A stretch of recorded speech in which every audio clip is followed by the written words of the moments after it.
Okay, I show 1 o'clock, so we'll call the January 18th Finance Committee meeting to order. One thing that I would like to do is add an item number 6. The item number 6 will be health insurance update.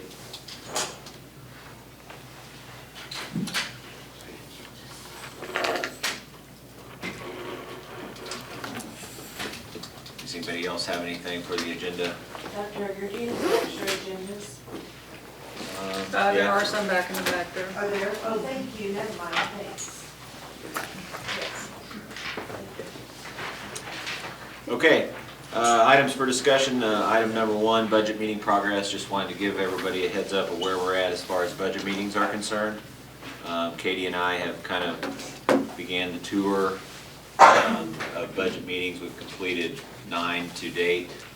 We have 24 scheduled in the next 10 days. So we're busy doing that.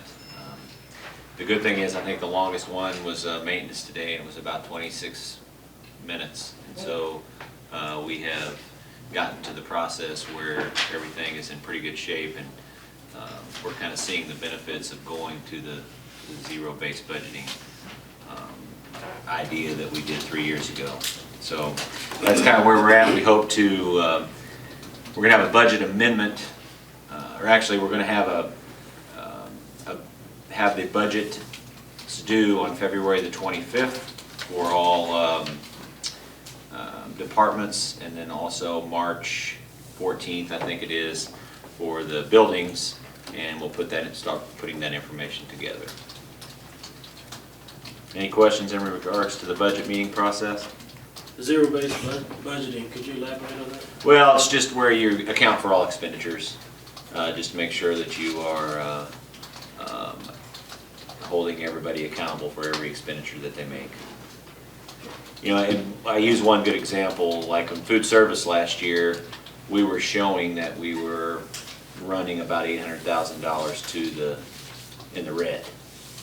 So all we have to do is go back, print out one little piece of document, we can present. So if a board member or anybody on the finance committee come to me and said, hey, why is this in the red? Then I just hand that to them and show them exactly where we're at. And the reasoning behind it last year for food service was because of not receiving revenue because of COVID. But I can do that with any budget that we have. Gabe, how do you budget maintenance? That was, you said those words, so that is curious to me because that is such a unpredictable It's thing. it's You do a tough. kind of historical average. Yeah, you use historical averages. Utilities normally about 3.5% increase. We're gonna. It is a guess. It's hard, but I'll be honest with you. Today, technology and maintenance is both hard. And when we first took over our first budget meeting, we had every single line item on maintenance and operations was in the red, and today we had 0. Okay. And so we've gotten to the point where we can we are good guessers, I guess. But I think in order to answer your question specifically, you have to make sure that you budget on the conservative side, especially on the expenditures. Any other questions in regards to that? All right, the second thing on the agenda, February budget amendment.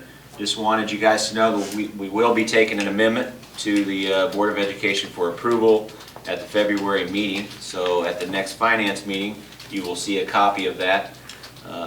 We are in the process right now of going through and finding out exactly where everybody's at, bottom line.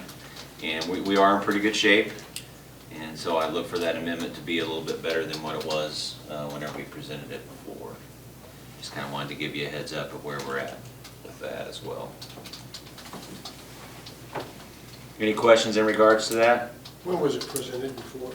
September would have been the last one.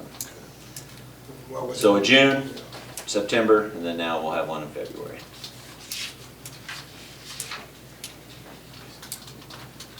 Any other questions in regards to that?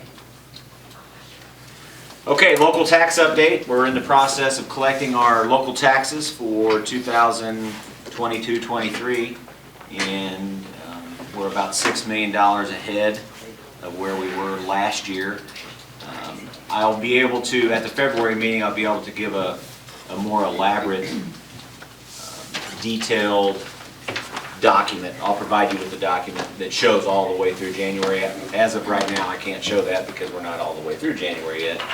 But it does look like taxes are going to come in as we anticipated. I don't know if you saw, but about a week ago, there was an article that stated Buchanan County was over $1 billion. And so that's obviously a plus for us. So that's kind of where we're at with local taxes right now. And I'll be bringing that back to you in February with more detailed information of what it is through January 31st. We'll have a comparison of 2020 and 2021 through January 31st. So that's what the document will show. Any questions in regards to that? The number you mentioned, you say $1 million. Billion. $1 billion? Assessed valuation. The assessed valuation. Yeah, there was an article in that. I think it was in the news press. I thought there was an article saying how they collected over $100 million, Yeah. but I didn't. Oh, it was 100 million. Yeah. Well, they collected over $100 Yeah, million. yeah. But the assessed evaluation, I think, is north of $1 billion for our, our city. Yep. Yeah, I said that wrong. Any other questions in regards to that? Okay, middle school football is next on the agenda. I thought Dr. Seepers was going to be here, so I thought he was too. we'll wing this. No. Right now, we sent out a survey about 3 weeks ago, and that information went out to the students in regards to what they wanted to do as far as mascots were concerned. And so we do have 2 mascots, 1 Jaguars and 1 Panther. So we won't have anything that's tied to what we currently have going on in the St. Joe School District, so that's a good thing. The colors will be aqua and something else, and we're going to have the same color for both of them. That way, if we get into uniform issues where you have numbers, you might have 30 to 40 on one team, 80 on the other, we can just shift those things back and forth. But obviously, it'll say Jaguars and Panthers. So that's kind of where we're at with that. And yes. I just have a comment to make. The only thing that I hear, I mean, everybody's super excited about this middle school program, but what I'm hearing from parents, because there's been so much about how young do you start kids playing football, that their concern is that we have football, the coaches are actually trained coaches, not just volunteer parent coach, you know what I mean? So that they are truly showing them the correct way to play football safely. Does that make sense? They will be trained. They will be professional coaches, yes. Okay. Yeah, and then we'll actually post those. If the board approves to go with the financial piece that will be presented on Monday night by Dr. Seegers, then we'll post those jobs on Tuesday. So it'll be just like any other head coaching position that you would have available in the district. And we do have some internal interest, and both of those internal interests are teachers for us and have been longtime coaches for us. When you say trained and professional, at what level of profession do they need? Well, I mean, in public education, K through 12. So they would have a degree in physical education or social studies or whatever, but then they would have coaching essential backgrounds. Okay. Now, will they be able to choose assistants? Yes. Yeah. Now, do they have to be professional also? Well, I mean, I wouldn't think so. no, we have a lot of assistants who are not. I tell you, you run into a control issue, not necessarily a control issue, but when you have a lot of coaches who are not certified, then the accountability is tough on our end. Yeah, you're gonna because we can't hold them accountable because they don't work for us. Right. And so we would like every coach to work for us. That's never going to happen. And not that we don't have a lot of good coaches who don't work for us. I'm not saying that. I'm just saying that we'll go down that path first to try to find people who are certified public educators first. And then if you don't, then you go to that. Okay, so it looks like there's going to be like 2 teams, Yes. and we're doing east-west or north-south? It's Truman and Spring Garden. yeah, it's Truman and Spring Garden and Bodie and Rubidoux. So You take it for what do you think it is? I don't know, you kinda, it's really not north-south and it's really not east-west. Seems very diplomatic. Yeah, and I don't wanna answer that question, Yeah. okay. Diplomatic. There's gonna be a big. We thought it was best as far as location was concerned, and we're just trying to make sure that we keep safety in the back of our minds as the kids are, because they don't drive, and we're gonna have to figure out some transportation, so we're trying to make it as, as easy as possible on the students and the parents both. What's that, David?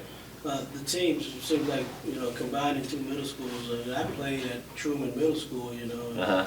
but combining two middle schools, it just seems like it's gonna make for a big team. Well, we figured we needed to try it first this way, Yeah, because we really don't want to put somebody out there to fail. yeah. And in order to have a good middle school football team, even though you only put 11 kids on the field, I think you need 25 to 30 kids in order to be successful, probably more than that. And in the early years, I just don't know how successful that's going to be. And so that's the reason why we went with just two. Not to say that we couldn't expand that moving forward, Yeah. which very well could happen. But we felt like this was in the best interest of the district and the students at this time, was just to go with two. Probably make it more competitive, I guess, in the region, maybe. Oh, it'll be a lot more competitive, yes. And at the end of the day, the goal is to get the students some fundamentals behind the game of football. We're just behind, starting in 9th grade. We feel like we are greatly behind, especially in the Suburban Conference, where Central plays. We're just trying to put a more competitive team on the field. So will they be playing on the high school fields? Yes. That's where they'll have their games. And then the practice facilities, we're going to use Truman, right, Dr. Segrist? Yeah, we're going to use behind Sherman and Mark Twain there, and then we're also going to use up behind Riverdale. There's a couple good flat areas there. I apologize, I went to the wrong room. This two offices thing is still throwing me off once in a while. Hey, I did okay for 5 minutes. It's all yours now. Okay. So I don't know what all for sure Gabe's told you, but, so we've started the process. We've gotten the co-op approved through Mission and everything. To have the two teams, we've taken care of the important stuff, like what our mascots and colors are going to be. That's what will get people the most upset. And we actually had the middle school students vote on that. We put a poll out and then do it. So Panthers and Jaguars, going to be what it is. Doesn't have any affiliation with any of our 3 high schools that way. Our district colors are teal and gray. Doesn't have any affiliation with any 3 high schools that way. We're trying to keep all of that as neutral as possible. So the co-op's been approved. We've posted the head coaching positions here just in the last week or so we'll start that process. One of the things with football as opposed to some other sports is it's not like you can just get 30 uniforms and put them in boxes and put them in the corner.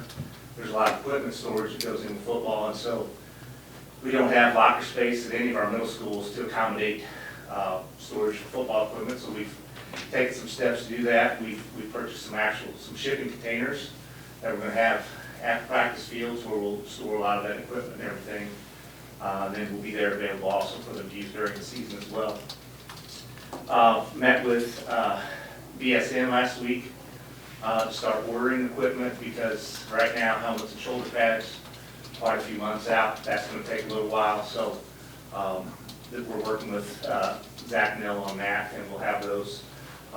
Those are in the process to be ordered right now, so we'll have those in plenty of time, or should have them in plenty of time. So I kind of got the tail end Gabe was talking about. We're right now with what we budgeted and planned last year when we initially talked about this for 60 players on each team. If that number, if we have more interest in that, obviously, hopefully eventually we'd love to see all 4 schools have their own program. That'll be some growth that we'll find, but if we're at 60 for each of the co-op middle schools this year, it's 120 kids that will be involved in an activity in the fall that weren't involved in an activity last year. So we think it's going to be some positive for us. So what teams will they be playing against? They'll play, right now, the area schools and the ADs are working on scheduling those, but, pretty much when we looked at this, we're the only school in the area that doesn't have middle school football. All of your MEC schools have middle school football. Your mid-Bucks, your East Bucks, you go across the river, your small schools in Kansas, everybody has middle school football except St. Joe. So really, St. Joe was the one place that if you were a 7th or 8th grader, you couldn't play football. And so those will be primarily the schools that will, it's a 6-game season, so that, you know, we'll fill one game with each other right there, and then we'll fill the other 5 with those schools in the area. Gabe mentioned that the same color uniforms, but what happens when they play each other? Is One there- wears the teal, one wears the gray. Okay, I assumed that was the case, Yeah. so. Yeah. Is teal and gray equal aqua? I think that's what I used earlier. I couldn't think of the teal. Just wondering. It's that flag right there behind Tom. Got it. Okay. There you go. Okay, what kind of questions? Yes, sir, Mr. Reader. Yeah, a couple questions. What did this total budget end up being approximately? We budgeted $100,000 this year for everything. I think that's going to more than cover us. In fact, I think that's really at the very high end, but that's what we put in the budget this year, just to be sure. I think that's tremendous for that amount of money and a budget like we have, for what is going to change a lot of lives in the community long-term. Well, I wasn't sure about, we kept saying that we were co-op approved. What part of that is that, Dr. Seegers? So to start it, we put 2 of the middle schools together, and Michigan has to actually approve that if you put 2 schools together to have an activity. I see. And so there are some guidelines with that, and one of the things is that at least one of the schools had to not have the program the year before. Well, neither one of our schools in the 2 co-ops had it, so neither Ruby or Bodie had it, and neither Truman or Spring Garden had it. And so it was a pretty easy approval process. It really was filling out some paperwork and sending it into Michigan. We got that approval back pretty quickly.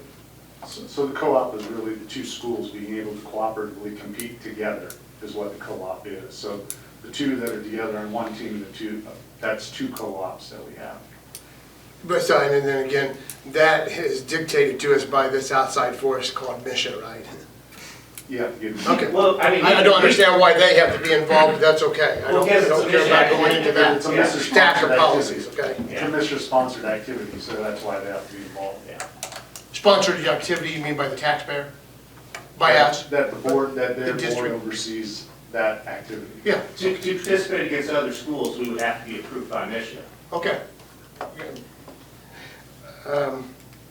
So, okay, the other thing was that I'm hoping, sitting next to a gentleman who has 2 championship full ride softball players, female.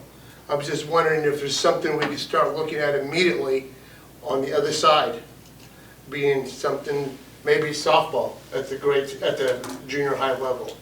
But I don't think we should Right now, ignore nobody half of our plays middle school population. Softball. Huh? Right now, nobody plays middle school softball. Okay, so the argument a minute ago was that all the others around us do middle school. So why then is it so negative for us to be first at it? So maybe we won't have anybody to play, but still, again, I think there's, maybe it's not that activity. Maybe it's volleyball. I don't know, but I know a lot of, Middle school. okay. Yeah, we do So- that. That can't be expanded, that's a female thing. We don't have male volleyball players in junior high. No. Okay, okay. So we do have an activity already for the women's equal as far as them getting possible money to go to college eventually. They have a fall activity, volleyball. So maybe there doesn't need to be one. And cross country. Just wondered about that. Thank you very much. Thank you. Question that I had kind of ties into Katie's, is this only like a male sport or is this also with females? Females can play go ahead, sorry, Robert. Yeah, females. Because my daughter plays football and my daughter will be in middle school next year, so. We see that, actually, a lot of schools see that pretty regularly. It's pretty common. Yeah. Okay, great. Thank you. It's been like that for a while, hasn't it? Yeah. You really We had see, girls play at my school. one sport that's really growing in the state of Missouri is wrestling, Wrestling. girls wrestling. Yeah, girls wrestling. Yeah. My daughter's interested in that too. Totally agree too with your observation about all the other people, school districts around us have done it for several years. Back in the day, 50 years ago, when we rode our bicycles and horses to practice, we had Bantam League until you got to high school. back then it wasn't such quite a disadvantage, it didn't seem like. But since then, 50 years ago, things have changed out there. And that's why we have, we don't have competitive teams. Because those other schools we're playing, even in North Kansas City to the rural ones, their kids are pretty well prepared, know if they're going to want to be in that sport seriously by 9th grade. Whereas we just throw ours in there, and they've been in a Bantam League program that may be good. There are a lot of them in this town that have heart in the game and try their best to do the best.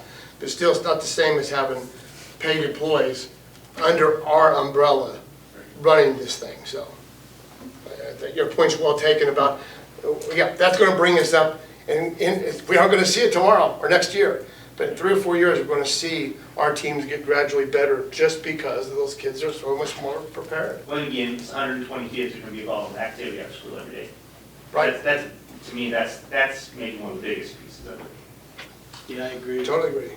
One question, Robert, that Tammy had, and I'll just make sure that I responded to her correctly, was in regard to coaches. There were some parent concerns that we were not going to have professional, certified people be coaches, but I assume that's our, that's the path we're going down. Higher in this district, yes. Yeah. I mean, we have to meet mission requirements. Anybody who hired has to meet the guidelines to be a coach for mission. So, then we're not going outside of those guidelines down the list.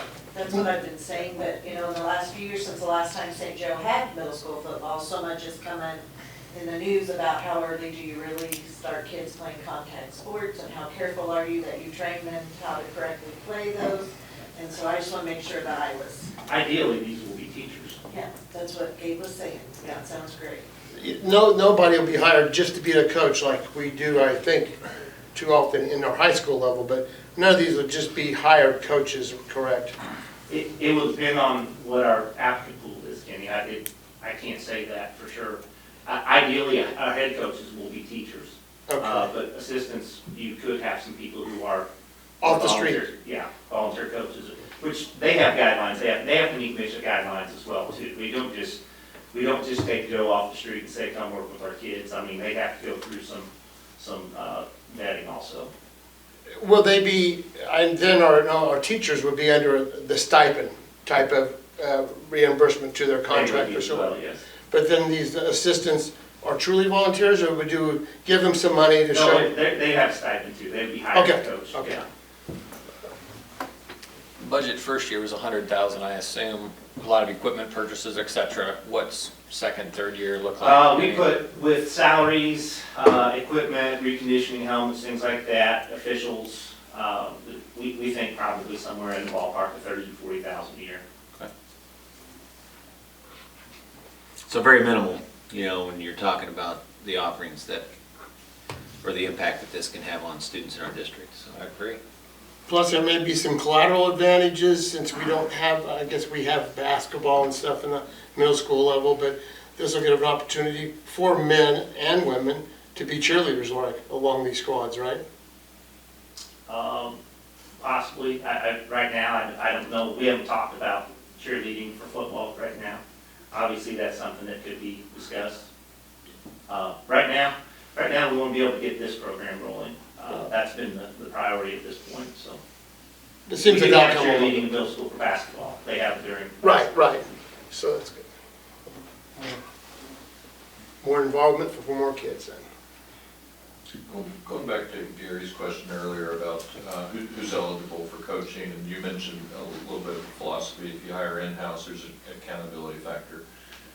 Certainly there's some advantages to hiring in-house. One of the disadvantages is you shrink the applicant pool, which therefore you potentially shrink the talent pool. And maybe some of your best coaches aren't working with the kids that could be. Could you speak to that a little bit? What are do you see a tension there? Because there's some potentially fantastic football coaches out there. It may not be football, it may be other sports.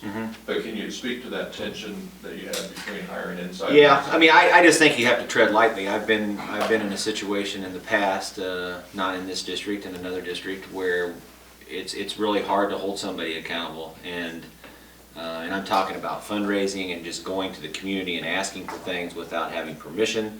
There was just a lot of stuff that went on, and if they would have worked for me as a teacher in the district, then I can have that conversation. I still had the conversation, but the conversation didn't mean anything to him or her because they didn't work for me. They didn't care. And they won a state title. And it was, it was all good, but it was a rough road because they intentionally did whatever they wanted all the time. So that's the problem that you run into. I agree with you, Dr. Green. There are a lot of good coaches out there that are not certified staff members in school districts across the state of Missouri. We have a lot of them right now. That's what I was saying. I mean, we utilize a lot of we have a good right now we because have a good boys basketball program at Benton. He's not a certified teacher. And so we have a lot of that going on now. We'll do our very best to put the students in a successful situation, but I think we have to weigh those options. And and just do the background checks and make sure you're putting the right people in the right places.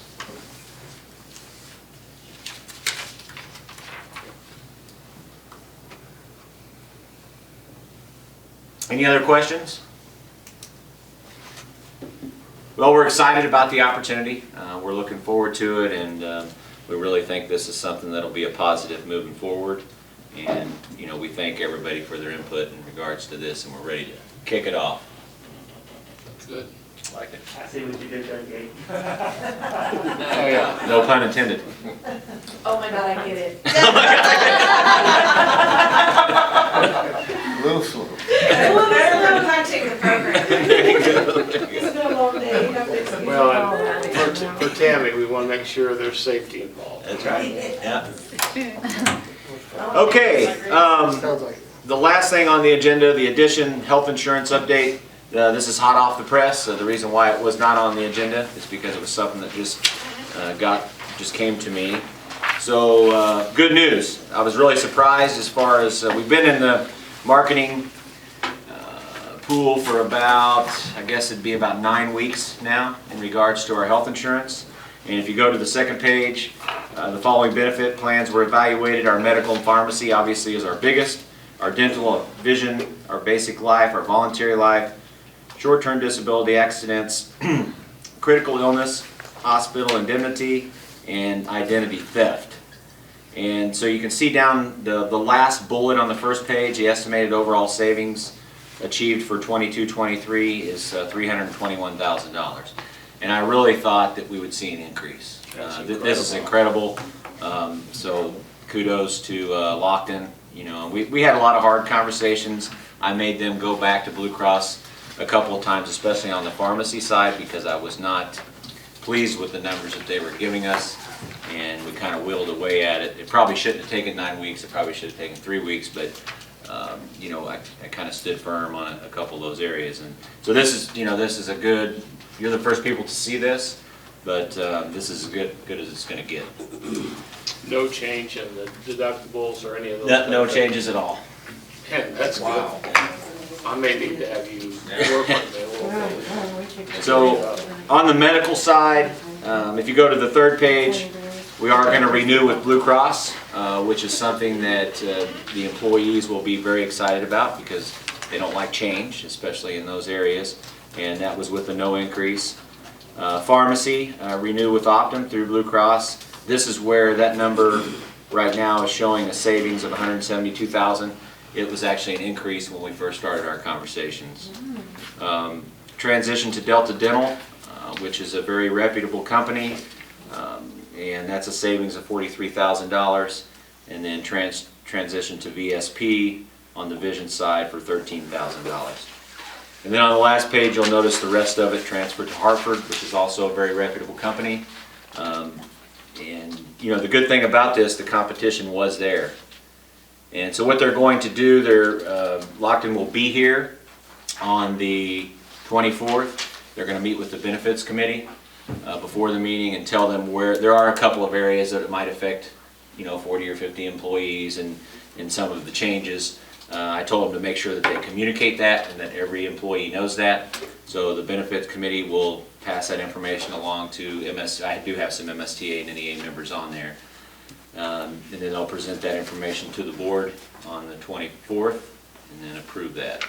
So I know that's a lot of information very fast, but it turned out really good. Just for clarification. Yeah. All of these benefits are entirely paid by the district? No. So your voluntary, everything that's paid by the district, your medical, your pharmacy, and then the dental and vision, you have to pay. Okay. The life insurance is paid by the district. The identity theft is paid by the district. The rest of it is, yeah. Voluntary, okay. Yeah. It can't be that good, Dennis. I was just checking, I'm sorry. But it's still. It is very good. I That's mean, pretty good. we have one of the best plans around. You know, I'll put ours up against anybody, to be honest with you, as far as the benefits that we have here. Well, that's a nice offering. Nice job, Dr. Baker. Well, thank you. Yes, good work. Any other questions in regards to health insurance?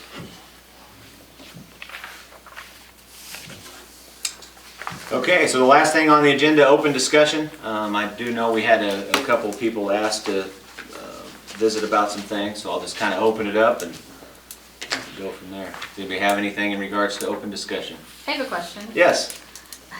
I know there was talk at some point, and I don't know if it was last year or 2 years ago, about Bessie Ellison merging with Oak Grove, because Oak Grove has, I mean, even if they merged those two schools, the capacity still wouldn't be full. And it would save us some money on that maintenance in that building and the busing of kids out to Bessie Ellison. So I'm just curious, is that just tabled? Is it just dead? Is it voted no? Like, what's happened with that? Because it would save us a lot of money. I'm just curious. Well, I'll take a stab at it, and I guess Dr. Van Zyl can chime in if he needs to. It definitely was And nobody kill me, because I part know of the everybody's closing schools, I'm just asking. It was a ramped up conversation. Yeah. That was one of the buildings that was targeted, and you're exactly right. You could pick Bessie Ellison up today and you could put it in Oak Grove and we'd still be under capacity as far as students are concerned. When the failure of the bond issue happened, I think those conversations kind of halted. And now we've entered into a process with Creative Entourage, and I think they're kind of slow playing it to find out exactly what their direction is going to be. Reason being, they don't want to butt heads. You know, I mean, you don't want to cause issues. But I do think it's probably, in my opinion, it's probably a conversation that is going to need to come up again. Not necessarily just Bessie Ellison, but the district as a whole. You take the number of seats that we have and the number of seats that we have open, something needs to give. Yeah. And I do know just in the maintenance, the operations meeting this morning, we talked about the warehouse, we talked about 1009th Street, you know, kind of combining some of that stuff as well. So those conversations are still taking place, but as far as specific schools as Bessie Ellison, I have not heard that for a few months. When do we transition from conversation to action? That's a good question. There's two things, I guess. After the levy, as Gabe mentioned, things were kind of put on hold, except for ancillary buildings. That's why this building is moving into the noise. That's why he's talking about those other existing facilities. Because the community said, hey, we want to have some conversation about what does our school system look like. Do we want to pay more money and have more schools open with fewer kids in them? Do we want to consolidate? So that's the direction that we're holding right now. The board has the ability at any time to have that. You have to have public hearings and those type of things to close or consolidate schools. But that's not the direction after the levy that was discussed. The discussion was, hey, let's talk to the community. What does the community want to do? What do they want to support? And that's the process they'll be going through. So it probably ramps up more in the fall because this spring is information gathering as far as what do you want for your school district, what does it look like, what do you want for teaching staff, schools, academics, finance, deal with enrollment. And then after those discussions, there's 4 meetings this spring. Then the summer is kind of consolidation of the information into informal action plan, and then you bring it back to the community in the fall and say, this is what we heard you say. Is this still right? If it is, then administratively we bring that to the board for a recommendation.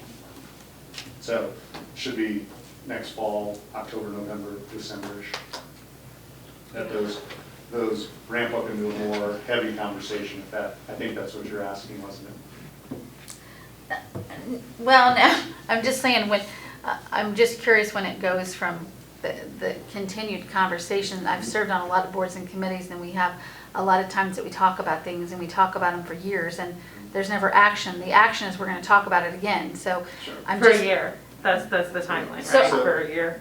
They started this 18 fall, months, yeah. they started this fall with the process with Creative Entourage and now Vision Forward, the community committee.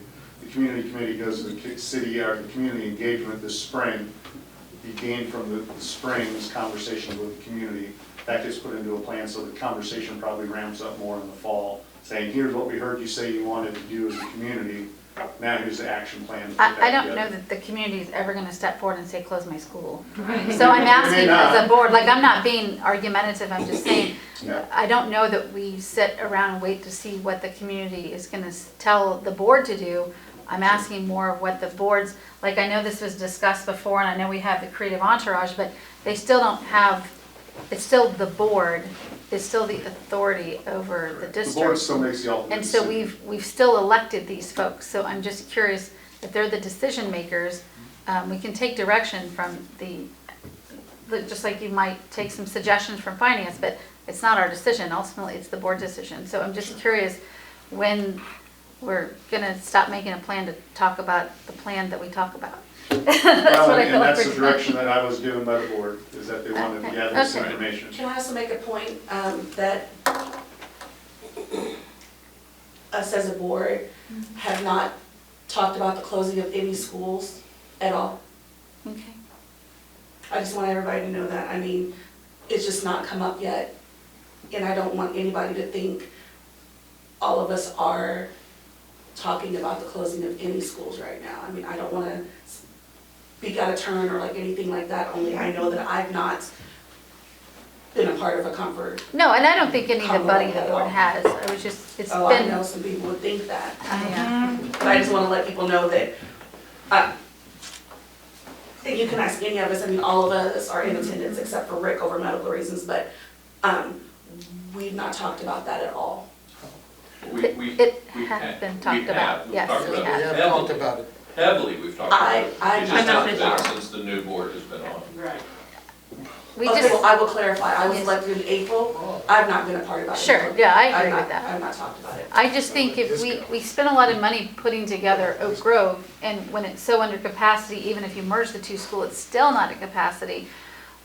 I think we're underutilizing something we spent a lot of money on. That's my opinion. I I'm sorry. encourage you to attend next Tuesday night. Yeah, they have a Zoom link and everything, so if you can't attend in person, definitely try to stay involved in the process. Those are the discussions as a community. We have to decide what are we willing to spend money on? What do we want education to look like? What are we willing to pay for it? What do we want to get out of it? And we're at a tipping point. We need to make some tough decisions. I agree wholeheartedly. And you know, the people normally sitting around this have some tough decisions to make. Sure. You know, trying to get the community support to tell us what direction they want to go, what they want it to look like, and, you know, it's gonna. Do we have anyone as far as like an efficiency expert? Because I know there's companies that come in and see if you're running efficiently. Have we thought about doing something like that, a study like that? Because so far, we can all weigh in on our opinions and what we want and desire, but it really boils down to the dollars and cents of it. Well, there's What's multiple sustainable? layers to that onion. Because Mhm. you also have to say, are you going to be K through 5 elementaries? Right. Or K through 6 elementaries? or And I think that schools? decision's already been made, really, So- hasn't it? Well, the board has said they want K5, 6 through 8, Right. 9 through 12. The issue is facilities. You don't have the facilities to make, the existing facilities can't be K through 6. Because they're not Excuse me, K through 5. Your middle schools are where the bottleneck is, and we talked about that a couple of years ago. Of just, you can't bring all the existing 6th graders out of the elementary and put them into the existing middle schools. Right, the plan was That's to why build there's 2 been new middle plans schools. about Oak Grove being a middle school, there was plans about building a new middle school, there was plans about building a new high school. You know, those discussions have been prior to April. And then when the levy didn't pass in April, it was kind of walked slowly for a month to kind of recoup for everybody. And then the process of engaging the community was brought to the board, and the board said, hey, we want to go through this process. So that's why it hasn't been discussed really after that. Well, that was gonna be my question, is there somewhere on their agenda where this type of activity would be addressed. And from what I'm hearing, it's an open process, so somebody can bring it up at their meetings. Is that what you're saying? Yeah, so really what we're gonna do, and Dennis is part of that, first meeting is the 25th, Tuesday night, 6 to 8 at Word of Life, so it's accessible to everybody, handicapped accessible in their big room. I'll be giving just basic information about academics, enrollment, finance, facilities, something else. I just went blank on what it is. There's like 5 or 6 just basic pieces of information. Then there's going to be small group. Everybody will be at a table, like a group of 6 or 8 that can be around a table, and it'll be, so what did you hear? What did you learn? What more do you want to know? So they'll be able to share their thoughts and ideas. It'll all be documented. Then it'll be shared out. Each table will share out their findings and their conversation with the large group so everybody can hear what's going on. Then that committee brings those thoughts and ideas together and say, so what's our next meeting going to be about? What's a topic that people really said, hey, here's our 3 or 4 big topics we really want to talk about, whether it's academics, facilities, finance, you know, what they bring up. Staffing is the other area that's on there. So that's kind of the process they're going to go through to find out what are those burning topics for the community, and facilities may be one of those. But it's not coming in with a preconceived notion of what it is. It's going to let the community kind of give their thoughts on, hey, here's the most important things to us. So next Tuesday at Word of Life, what time? 6 to 8. And then there'll be a virtual one, I think Michelle mentioned that. There's a Zoom link available if you The next day. request On, it. on the next day, there'll be a Zoom link if somebody can't show up. And it's not just attend one meeting and be done, each meeting will be different. And to go back to Michelle's point in regards to efficiencies, we did have a company come through and do a study that shows exactly from top to bottom which our buildings are most efficient all the way down. So that's where they rated the numbers, okay. Yep. That was my question, really. Okay. I'll add a little something to what Joe said. And I definitely do, somewhat agree with what you're saying. I think there may come a point where all of this is healthy conversation, especially with Creative Entourage. I think it's very much needed. I think there also may come a time where the board, might disagree, and then we would have to make that decision at that time.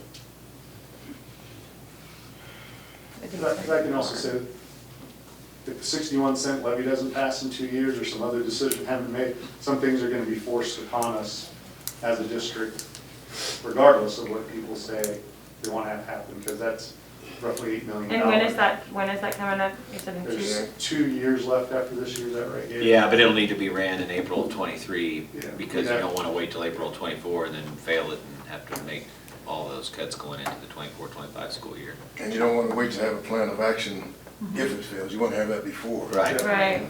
To go back to Joe's question, what is the projected savings by consolidating those 2 schools? You know, I don't have that off the top of my head, but we gathered some numbers and I can get that information.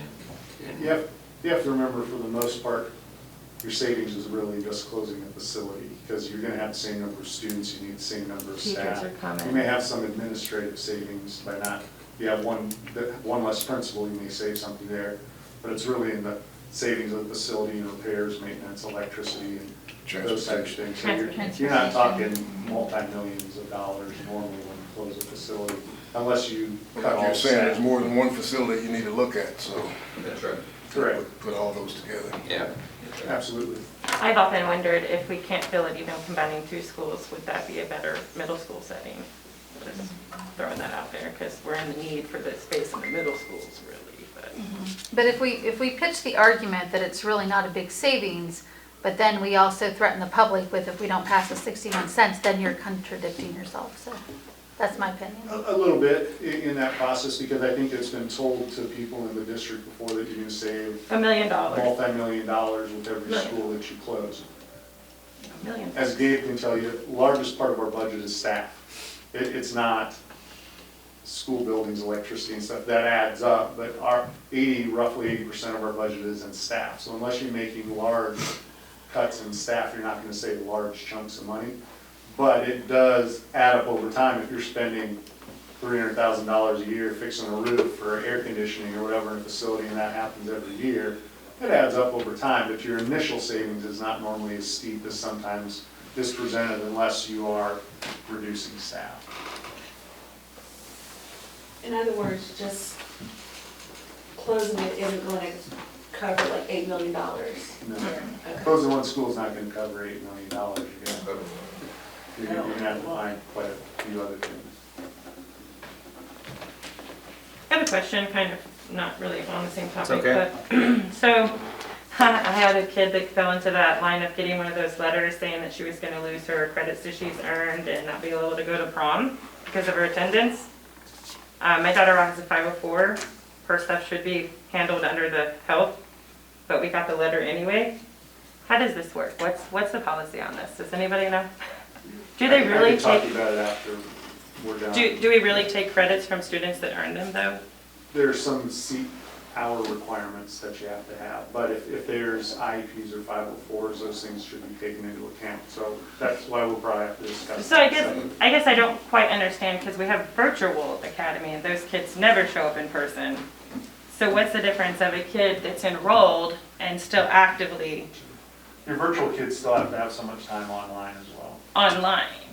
So I just don't. That's counted as their seat time. That's state guidelines. I can get you either Dr. Williams or Shannon to explain I would that. love to discuss this and lobby at the state level to stop this because it's very, again, contradictory where you tell kids stay home if they're not well, but then you're going to punish them. But there's give and take. If they call in and say, hey, I'm sick, I've got COVID, here's my doctor's note, they get to make up their work and that counts towards their seat time. That's a state guideline. If you just call in and say, hey, my kid's not coming to school and it's unexcused absence, and they don't make up any of their work, then it doesn't count toward their seat time.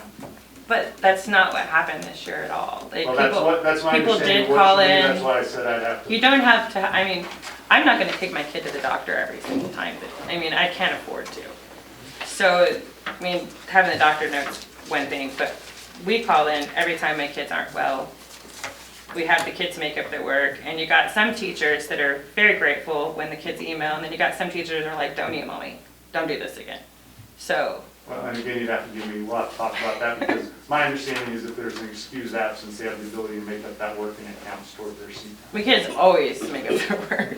Well, and you may be some of the, except not everybody does, so, but that's my understanding. And I so we heard can from find out the hundreds of specifics. parents that got these letters. Well, and they probably are getting, because our system does kick out, we even get attendance letters that get sent out. It's like they That didn't sometimes I even don't. distinguish what was excused or unexcused.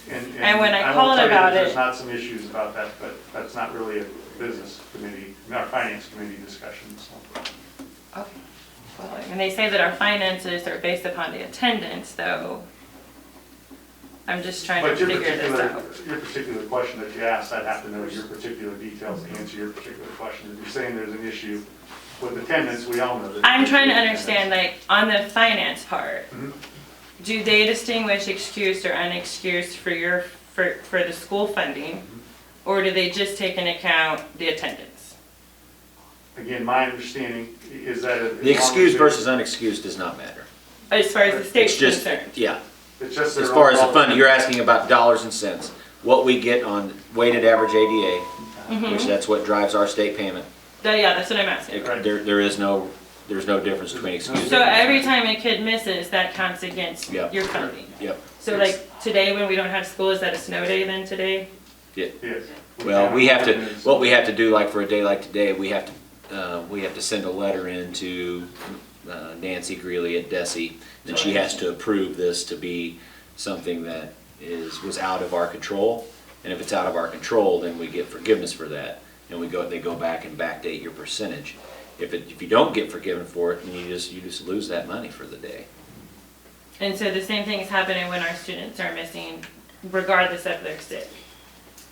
Because you said as far as the state goes, they don't care if it's excused or unexcused. Right. Seat time. So that's just, I mean, Seat time counts towards credit, and that's what I thought you were talking about. That's what I Somebody's thought losing you were credit talking about your Because they didn't, credits. because they've missed something. If they complete their work with an excused absence, again, my understanding is they get credit for that seat time because they're completing their work. we were told we were gonna have to go through a pill, but then they figured it out that it was excused. Which I didn't understand why that was so hard, because you can literally log into Power School and see if it's excused or unexcused. And I'd have to check with that person on it, but. Yeah, but, So the seat time is the problem for the credits. Yeah. So I do get it, like if kids aren't doing their work, then they, yeah, obviously. Seat time and making up work, because not everybody finishes their work, and if they don't finish their work that they missed over that absence, then they don't get credit for that seat time. But I really think as far as the state's funding is concerned, if kids are missing because they're sick and then they are taking money from the state, the school's budgets, that's not right. No, it's not right, and it's going to affect St. Joseph in a negative way big time. So are we going to be, I mean, is anybody trying to advocate at the state level to change this policy? Yes, and there's the unfortunate thing that you have going on right now with legislation, there's 123 bills filed So many. for education alone. Mm-hmm. And a lot of those things are built into these. And you have to wait until they filter through that stuff to find out which one's going to, I really don't think they're just gonna let school districts fall on their face. I hope mean, not, I because. can't imagine that happening. Like right now, we use 2 years prior. Right. So it's not going to affect us next year, and it's not going to affect us the year after, but then it could catch up to us the year after that. So I think the COVID years, there's going to have to be some kind of legislation passed that the COVID years not go away, because obviously it's not going to go away, but they're going to have to give some grace built in as far as the funding, because St. Joseph is not unique to this situation. Everybody's battling the same Right. problems. But I think St. Joe's uniqueness is we're sending some very mixed signals of keep your kids home if Oh, they're yeah. sick and then get them in their seats. So I think if we could change that communication to where we do encourage, if your kid is sick, they do need to stay home. But again, for your credit, you do need to make sure you're calling the school and encourage students to go ahead and get their work done. I always tell my students to email the teachers and get their work done. But I do know some teachers don't want to be emailed. We've run into that. So I mean. And they don't always have to be emailed, because like if a parent calls in, it should show up in our system if they have an excused absence or unexcused. But My based off of students what are you're saying, emailing their teachers to see what work they need to do. And then there's lots of And I can have that conversation with our Parents. academic folks. who don't ever call or contact the school or anything, and their kids are just not showing up. Yeah, and how do we get those parents on board? Because I don't want this to affect our finances. I mean, Well, it shouldn't. That's what we're working on. I do think we have some resources that are going to be put in place that the board voted for last board meeting, that we have actually listed right now. They're called attendance interventionists. Yes, And I'm very we're- excited about these. We're hoping that these people can build those types of relationships with your parents and start getting our kids back in school. So that's the reason behind that. We have posted 16 of those positions. We've also posted 8 positions, social workers. And so we're trying to take a lot of the onus off of our assistant principals, off the current counselors, and, build those types of resources in that we can Because create some those circumstances relationships. do keep kids out of school.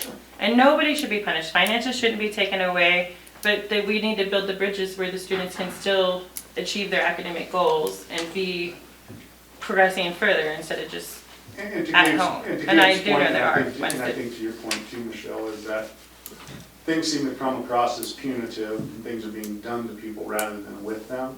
So that's what we're trying to do through this process. My daughter broke down bawling and It crying. is trying to go through that process to be able to say, how do we help fix this situation, instead of people feeling like, hey, we're doing this to you. What's going on? You need an alarm clock. You just need somebody to help you understand the value of education, to build some of those bridges back so it's a positive experience rather than a negative experience that many get from the letters, or we used to do knock and talks where police officers would go to doors. But to Latanya's point as well, not all of our population is as invested in education as we would like them to be, so we have to figure out how do we build those connections, and that's why we're trying to do some of those things with the attendance interventionists, with the social workers, working with our staff on how are you more customer service driven rather than not being customer service driven. So Right. That's not gonna happen overnight, but those are things we're working on. Okay, just one more thing. So the same kid has decided to not be at school in person because her attendance is crap, but she's doing early academy. Apparently she's the first student in Missouri, Benton to do this. There is a huge funding gap. So if we want more students to be able to do this, there's no financial aid or scholarships available. So that's probably why students don't do it. I just throwing that out there. That Wait, if- they don't do what? So there's the possibility for students to do early academy or dual credit. So they're still high school students, but they're taking their classes through the colleges. And I believe we do Missouri Western and Maryville only. Not real sure. I think so. I think those are two that we partnered with. But this is, I guess my kid's gonna be the first one graduating with like all her gen eds under. But the expense of this, like she has other friends that are interested in it. The expense is quite a lot. I didn't know if there was any source of funding. I've asked around. So far, I know there's no financial aid available to high school students. No books, funds. No, there's not. If you're in high school and choosing to take college classes, then it's considered a college class. You just get the credit of also having a high school. Okay. But you Is the pay way a I fraction understand of I the was just gonna cost. But say. there was something that I shared on Facebook, we've shared out. There is something for parents. Coming soon, I assume. Did you see that? But not for books. Like her lab kit alone is $400. And what I did on my own daughter, though, I just contacted private agencies in order to get sponsors on my own in order to get extra money in order to do it. I mean, I've got my kids all by myself. I do everything all alone, and I do understand about the cost. Yeah. And then I looked into it, and I know that there's no extra money like on the district or even at the college. I even contacted over Like True to Book Fund and stuff to like Dr. that. Kennedy. I mean, I just went at the top and just asked her, and there's nothing. And so I just contacted organizations who believe in educating our kids. And I was able to get like a couple hundred here, a couple hundred there in order to be able to do that. And So she's It's got a couple always- friends. We're okay, but she's got a couple friends that are really interested in doing this. And okay, no problem. I can talk to you about that. awesome. It's Missouri Department of Higher Education and Workforce Development that's offering a new scholarships to help pay for college courses during your junior and senior years of high school. But again, I don't know, that may just be for the Could you course. email that to me? Awesome. Yeah, 'cause I got a group of kids now. They're like, I want to do this too, and I'm like, oh, I want you to. And if that's what you want to do, I want you to do that too.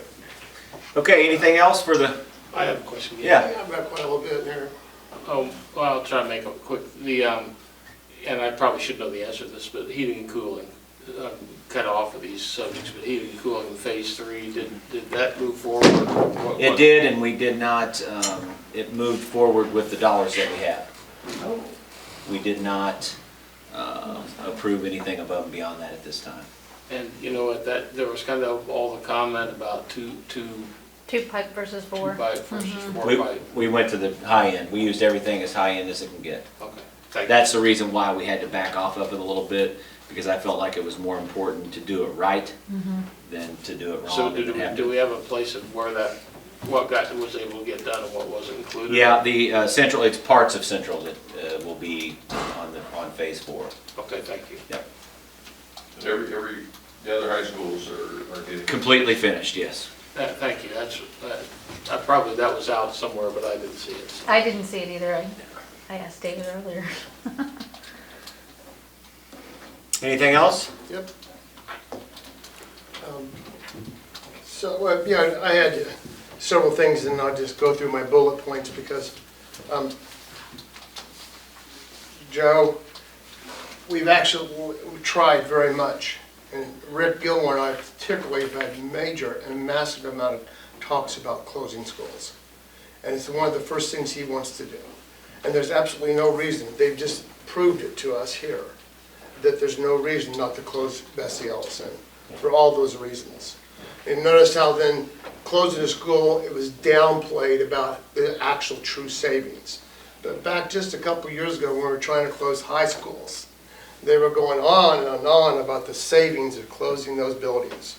And I remember they got up to the figure of maybe $2 to $3 million to close one of our high schools. Okay, so even my point then was $147 million budget, St. Joe will vote for the extra $3 million to keep our 3 high schools open. There's no reason to use that false narrative. A big problem in this whole process is we've kicked the can down the road for another 18 months to an outside company hired by outside sources. It's not under our umbrella anymore at all. And I didn't care if they took the new buildings away, talking about closing buildings, mega buildings and all that. That was fine. But then after about a month, they took our academics away and threw it over in this outside third-party source that's kicking the can. All this is doing is kicking the can. You've heard how many people have been through this process in the last 8 years. You know, the school district itself has spent $1 million in the last 8 years just on surveys to prove that we should be doing that, and then we never do them. The reason Bessie Ellison falls in a tough category in the public's mind is because of the influence of the rich against the poor.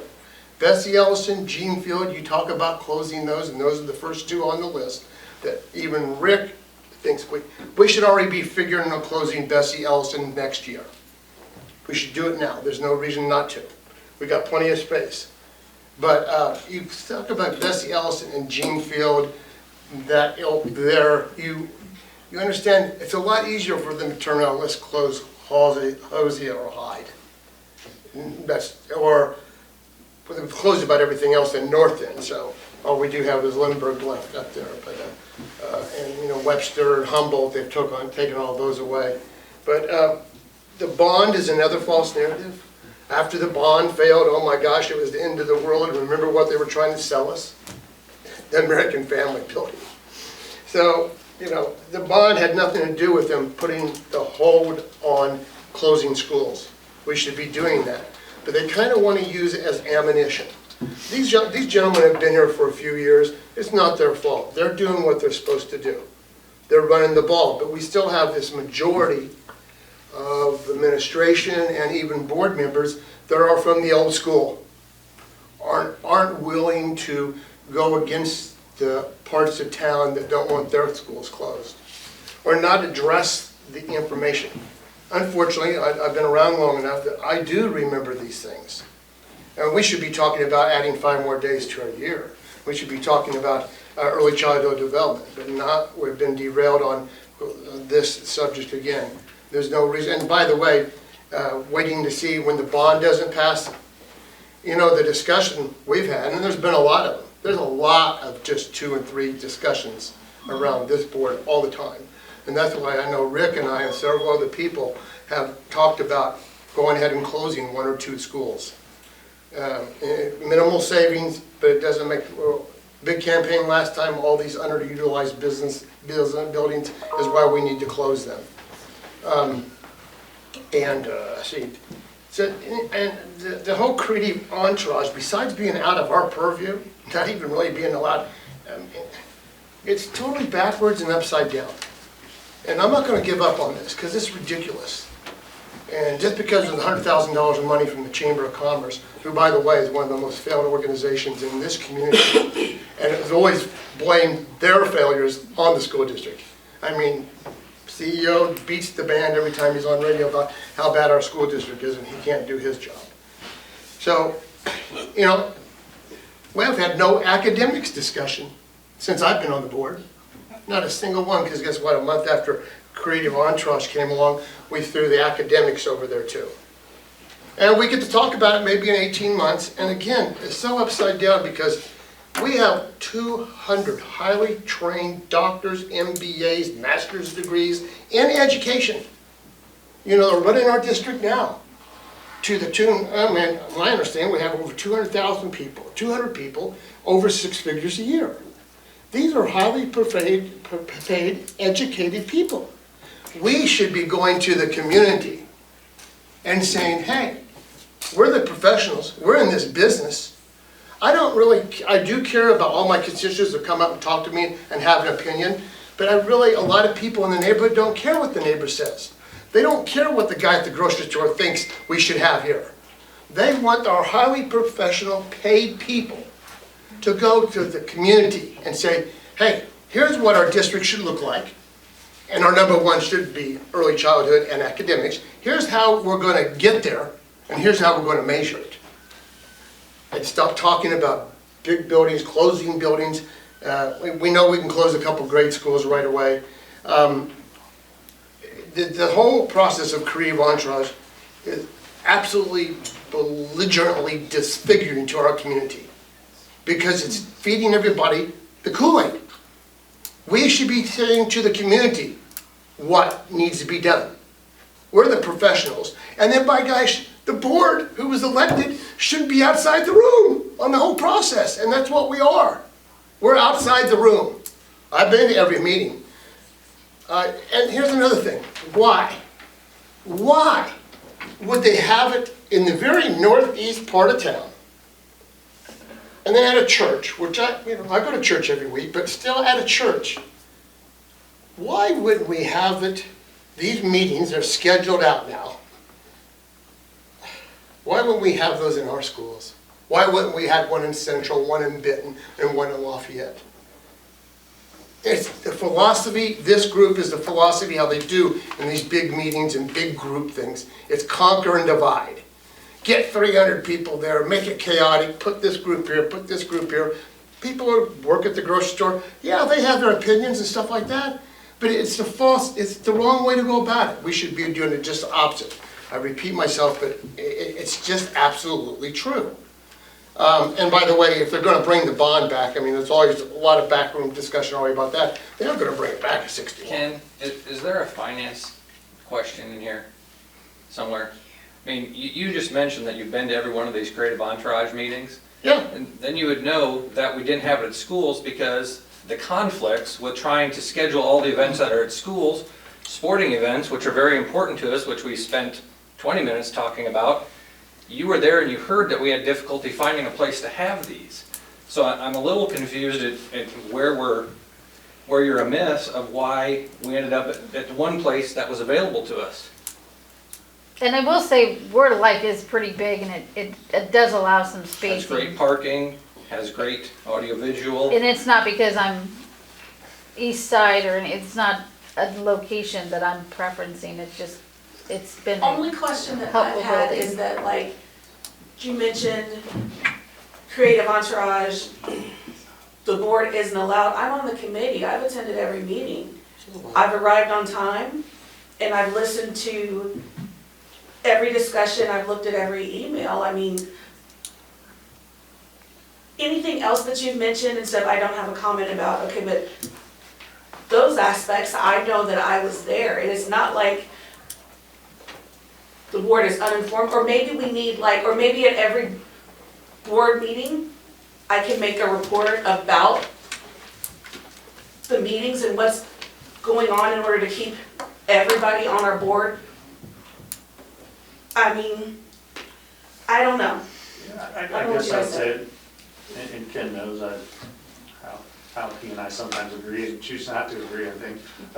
Some of those things have nothing to do with this committee, in all honesty. And my personal opinion is come to the meetings, find out for yourself what the opportunities are, what you have the ability to share, because that's what we've been asked to do, is engage in the community. So we are engaging the community.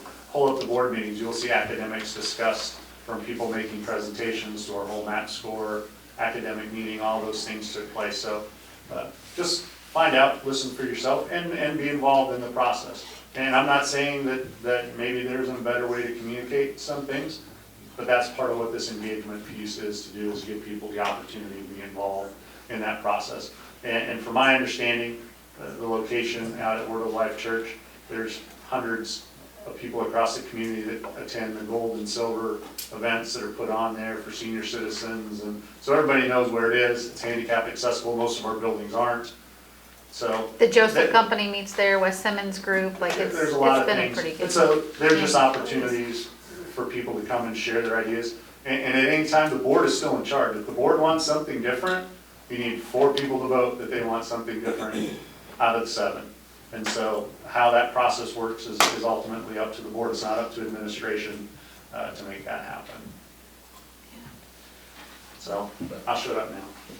Yeah, my impression is this is a process that is enabling anyone in the community, anyone interested in the community, to come and have input on what they want their schools to look like, both facilities, what they want academics to look like.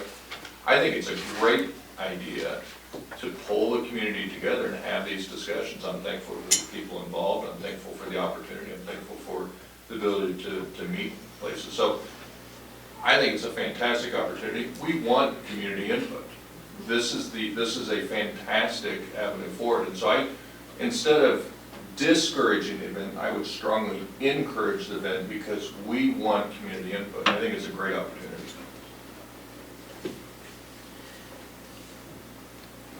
If I could finish, Okay. but Mr. Dennis said he wanted to interject. You're okay, but I have got to go. I apologize that I won't be able to hear the rest of it, but Oh, I'll okay. wait for another meeting. So I appreciate that you at least explained why you interrupted. It's recorded, and you can watch it. then degraded it. I'm glad you did that. Before you left. So.